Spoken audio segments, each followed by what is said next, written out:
Bismillahirrahmanirrahim. Assalamualaikum warahmatullahi wabarakatuh.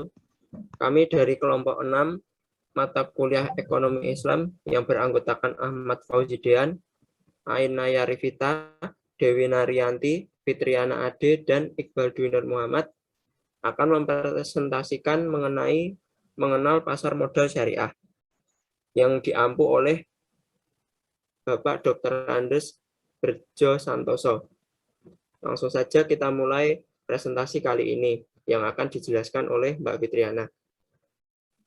Silakan, Mbak. Baik, terima kasih atas waktu dan kesempatannya. Untuk pembahasan yang pertama yaitu mengenai pengantar investasi. Pemahaman investasi menurut Sardono Sukirno dapat didefinisikan sebagai pengeluaran penanaman modal atau perusahaan untuk membeli barang-barang modal, juga perlengkapan produksi untuk menambah kemampuan memproduksi barang-barang dan jasa-jasa yang tersedia dalam perekonomian. Pada dasarnya, sama seperti investasi pada umumnya, investasi syariah merupakan suatu konsep pengelolaan uang dengan cara-cara yang efektif dan menghasilkan profit. Namun bedanya, dalam investasi syariah, konsep-konsep yang diterapkan dalam instrumen keuangannya berdasarkan pada syariat Islam.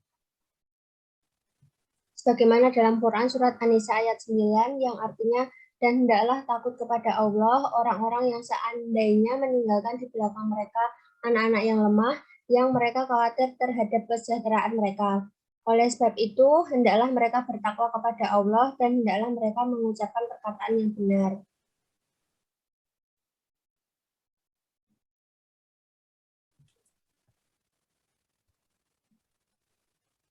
Dan juga dalam Quran surat Yusuf ayat 47 sampai dengan 49. Yang artinya Yusuf berkata, supaya kamu bertanam 7 tahun lamanya sebagaimana biasa, maka apa yang kamu tuai hendaklah kamu biarkan di bulirnya, kecuali sedikit untuk kamu makan. Kemudian sesudahnya itu akan datang 7 tahun yang amat sulit, yang menghabiskan apa yang kamu simpan untuk menghadapinya tahun sulit tersebut, kecuali sedikit dari yang kamu simpan.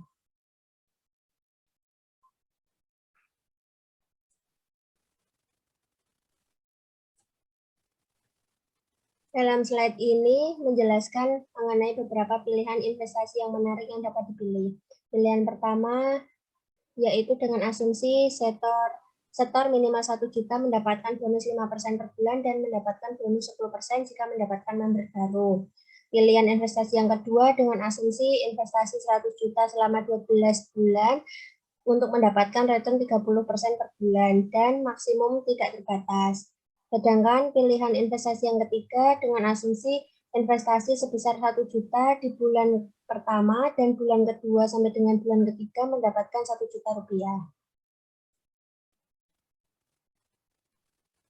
Slide selanjutnya menunjukkan gambar tawaran investasi yang menjanjikan keuntungan tawaran 50%, menawarkan keuntungan 50%.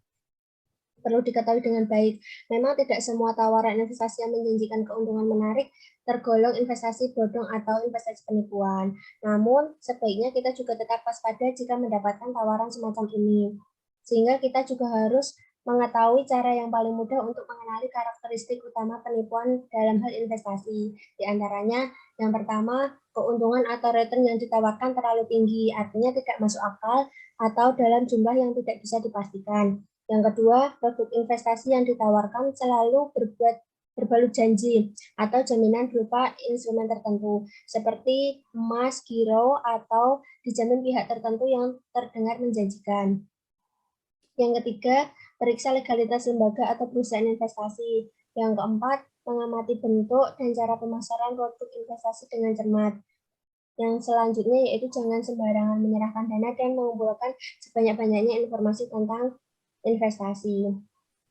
Pada tahun 2015 terdapat lebih dari 200 modus investasi serupa di mana menawarkan keuntungan di luar nalar atau tidak masuk akal. Sedangkan tahun 2016 terdapat lebih dari 400 kasus atau modus yang 90% dari modus tersebut tidak memiliki izin dan 10%-nya memiliki izin, namun hanya berizin SIUP dan TDP, namun tidak memiliki izin investasi, sehingga hal ini rawan terjadi penipuan. Oleh sebab itu, kita harus dapat mengendalikan diri saat menghadapi penawaran investasi semacam ini.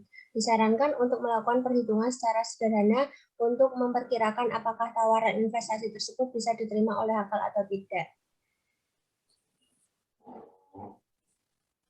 Lalu investasi yang harus diwaspadai, contohnya yaitu jika menawarkan high return, itu memberikan iming-iming imbal hasil yang sangat tinggi.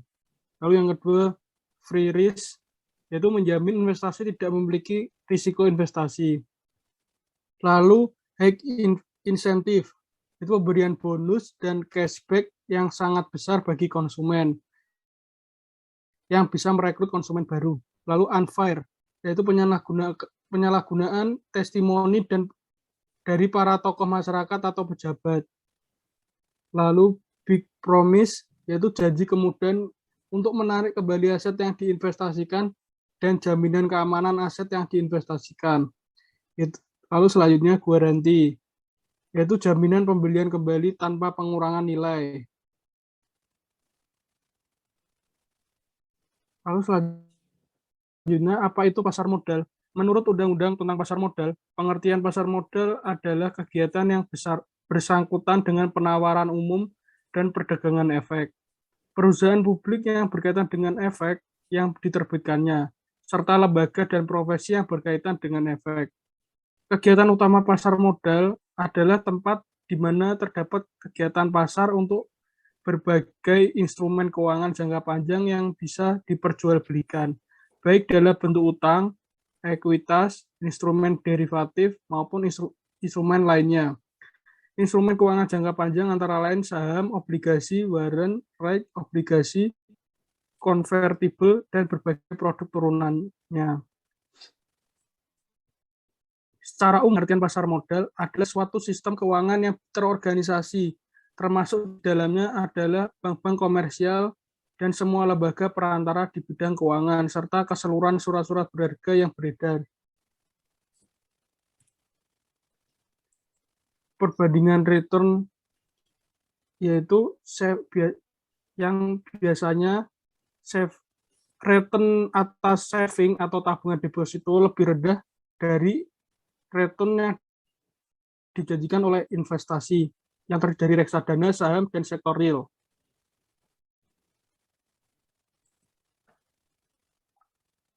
Konsep umum pasar modal, yaitu terdiri dari pendanaan perusahaan dan investasi dari masyarakat, baik dilakukan secara konvensional maupun syariah. Ruang lingkup pasar modal. Yang pertama yaitu emiten atau perusahaan publik. Lalu yang kedua itu ada pasar perdana yang terdiri dari investor satu. Pasar perdana adalah pasar di mana efek-efek atau surat berharga diperdagangkan untuk pertama kalinya ke masyarakat sebelum dicatatkan di bursa efek. Proses ini biasa disebut dengan penawaran umum perdana atau IPO. Lalu untuk pasar sekunder, yaitu dijual kepada investor 2. Pasar sekunder adalah kelanjutan dari pasar perdana, pasar di mana efek-efek yang telah dicatatkan di bursa efek diperjualbelikan. Pasar sekunder memberikan kesempatan kepada para investor untuk membeli atau menjual efek-efek yang tercatat di bursa setelah terlaksananya penawaran pada pasar perdana. Di pasar ini, transaksi pembelian dan penjualan efek sudah tidak terjadi di antara investor dengan perusahaan, tetapi antara investor yang satu dengan investor lainnya.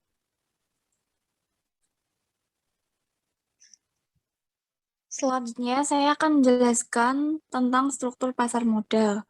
Otoritas Jasa Keuangan, yaitu bidang pengawasan sektor pasar modal, yang terdiri dari 3, yaitu yang pertama, Self-Regulatory Organization, terdiri dari 3 lembaga. Yang pertama, Bursa Efek Indonesia, Clearing Penjaminan Efek Indonesia, Kustodian Sentral Efek Indonesia. Yang kedua, pelaku pasar, yang terdiri dari 4. Yang pertama, perusahaan efek, terdiri dari manajer investasi atau manajer investasi syariah. Yang kedua, lembaga penunjang, terdiri dari emiten atau perusahaan publik. Yang ketiga, profesi penunjang terdiri dari investor. Yang keempat, ahli syariah pasar modal. Infrastruktur lainnya terdiri dari 4, yaitu yang pertama, Badan Arbitrase Pasar Modal Indonesia. Yang kedua, The Indonesia Capital Market Institute. Yang ketiga, Dana Perlindungan Modal Indonesia. Yang keempat, Indonesia Capital Market Electronic Library. Self-regulatory organization yaitu suatu organisasi yang melaksanakan kewenangan penerapan aturan regulator di industri pasar modal yang terdiri dari 3 lembaga.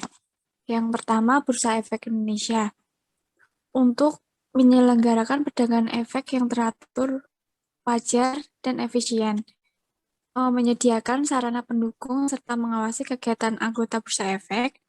Yang kedua yaitu Custodian Center Efek Indonesia untuk memberikan pelayanan jasa penyimpanan dan penyelesaian transaksi efek, yaitu penyimpanan efek dalam bentuk elektronik, administrasi rekening efek, distribusi hasil corporate action, dan jasa lainnya.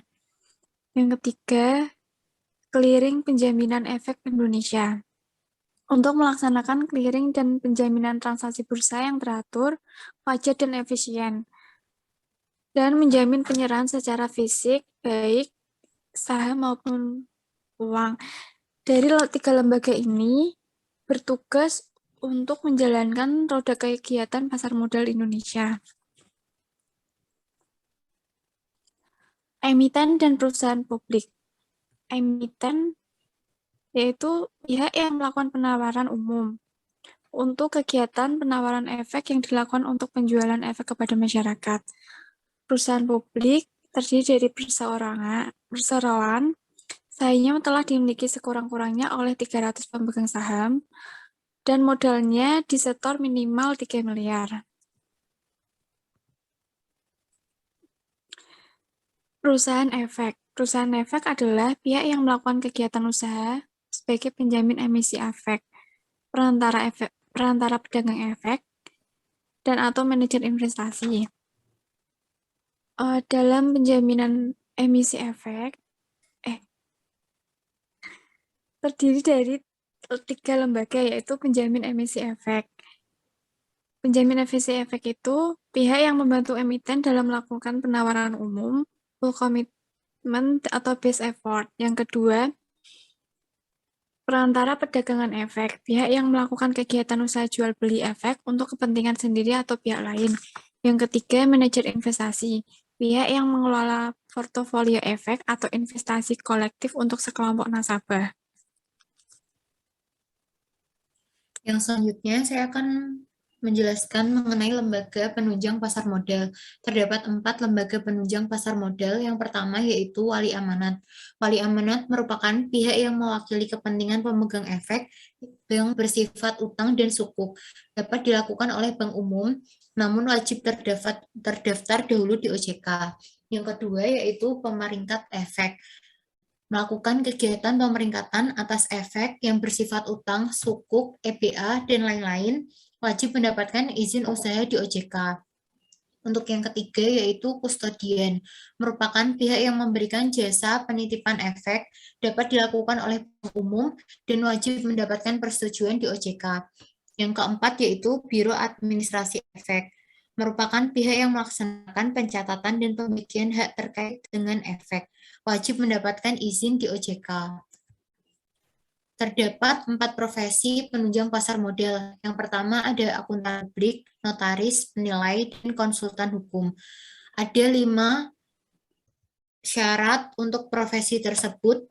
Wajib yang pertama terdaftar di OJK, yang kedua taat kode etik atau standar profesi, yang ketiga memberikan pendapat atau penilaian secara profesional dan independen, yang keempat menyampaikan laporan ke OJK, dan yang kelima, mengikuti pendidikan profesi berkelanjutan. Yang selanjutnya yaitu mengenai pasar modal syariah. Apa itu pasar modal syariah? Dikutip dari laman resmi Otoritas Jasa Keuangan, secara umum kegiatan pasar modal syariah tidak memiliki perbedaan dengan pasar modal konvensional. Namun ada beberapa karakteristik khusus pasar modal syariah. Misalnya, produk dan mekanisme transaksinya tidak bertentangan dengan prinsip syariah. Menurut peraturan OJK tentang pasar modal syariah, pertama diterbitkan di tahun 2006 dan dilanjutkan dengan diterbitkannya Daftar Efek Syariah atau yang biasa dikenal dengan DES pada tahun 2007. DES adalah panduan bagi pelaku pasar dalam memilih saham yang memenuhi prinsip syariah. Konsep umum pasar modal syariah. Pasar modal syariah merupakan kegiatan dalam pasar modal sebagaimana yang diatur dalam UU-PM yang tidak bertentangan dengan prinsip syariah, di mana kegiatan yang bersangkutan dengan penawaran umum dan perdagangan efek, perusahaan publik yang berkaitan dengan efek yang diterbitkannya, serta lembaga dan profesi yang berkaitan dengan efek. Kemudian yang selanjutnya adalah produk syariah di pasar modal. Untuk produk syariah di pasar modal sendiri, macamnya ada banyak ya, seperti saham syariah, sukuk, reksadana syariah, serta produk syariah lainnya. Untuk saham syariah sendiri merupakan kepemilikan atas suatu perusahaan. Untuk jangka investasinya sendiri yaitu secara berkelanjutan. Dalam saham syariah, ini menawarkan keuntungan yang cenderung tinggi, dan bentuk keuntungannya yaitu dividen dan capital gain. Sedangkan resiko dari saham syariah juga tinggi. Untuk kerugiannya sendiri yaitu capital loss serta bangkrut. Kemudian sukuk. Sukuk merupakan kepemilikan atas underlying assets. Nah, di mana sukuk ini memiliki jatuh tempo. Sedangkan keuntungan yang diberikan oleh sukuk yaitu menengah atau medium. Bentuk keuntungannya yaitu fee atau bagi hasil serta capital gain. Sedangkan resiko dari sukuk yaitu medium dengan bentuk kerugiannya yaitu capital loss serta bangkrut. Kemudian reksadana syariah. Reksadana syariah merupakan wadah kepemilikan bersama atas kumpulan efek. Untuk jangka waktu investasinya sendiri sama dengan saham yaitu berkelanjutan. Keuntungan yang ditawarkan reksadana syariah mulai dari rendah sampai dengan tinggi, dan bentuk keuntungannya yaitu capital gain. Sedangkan untuk resiko reksadana syariah sama, yaitu rendah sampai dengan tinggi, dan bentuk kerugiannya adalah capital loss. Kemudian layanan syariah di pasar modal di Indonesia sendiri berdasarkan data per 23 Februari 2018 sudah terdapat 27 penjamin emisi. Kemudian ada 14 bank kustodian, 10 pihak penerbit DES, 49 manajer investasi, 12 sistem online trading syariah, 66 ahli syariah pasar modal, dan 2 bank syariah sebagai administrator rekening dana syariah.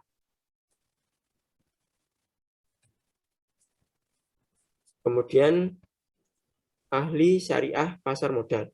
Dalam ahli syariah pasar modal dikenal dengan adanya 3 bentuk ahli, yaitu yang pertama ahli syariah pasar modal, yaitu merupakan orang, perseorangan, ataupun badan usaha yang memberikan nasihat, mengawasi pelaksanaan penerapan prinsip syariah di pasar modal, dan memberikan pernyataan kesesuaian syariah.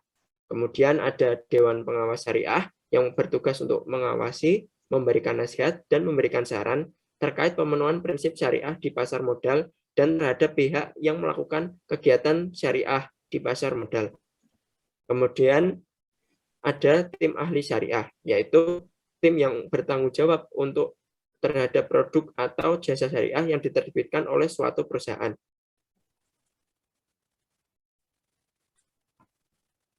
Kemudian sistem online trading syariah. Sistem online trading syariah ini merupakan sistem untuk transaksi saham yang dilakukan secara online dan berdasarkan prinsip syariah di dalam pasar modal. Sistem ini dikembangkan oleh anggota bursa sebagai fasilitas atau alat bantu untuk investor yang akan melakukan transaksi saham dengan menggunakan prinsip syariah. Di Indonesia sendiri sudah terdapat 12 SOTS yang dapat Anda lihat dalam slide berikut. yaitu ada Philips Sekuritas, BNI Sekuritas, Mandiri Sekuritas, MNC Aset, serta lainnya.